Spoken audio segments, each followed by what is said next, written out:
बोलिए विष्णु भगवान की जय। पापांकुशा एकादशी व्रत कथा। प्राचीन समय में विंध्य पर्वत पर क्रोधन नाम का एक बहेलिया रहता था। वह बड़ा क्रूर था।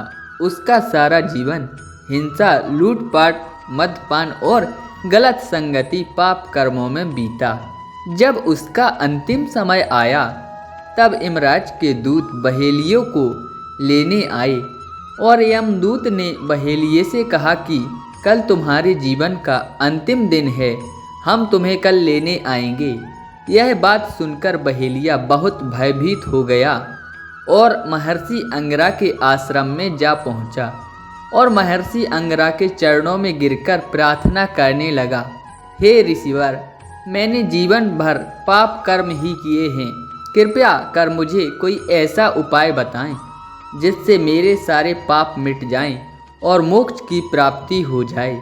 उसके बार बार आग्रह करने पर महर्षि अंगिरा ने उसे आश्विन शुक्ल पक्ष की पापांकुशा एकादशी का व्रत करने के लिए कहा और विधि भी समझाई। महर्षि अंगिरा के कहे अनुसार उस बहेलिये ने यह व्रत किया और किए गए सारे पापों से छुटकारा पा लिया और इस व्रत का पूजन करके भगवान की कृपा से वह विष्णु लोक को गया। जब यमराज के यमदूत ने इस चमत्कार को देखा तो वह बहेलियों को बिना लिए ही यमलोक वापस लौट गए।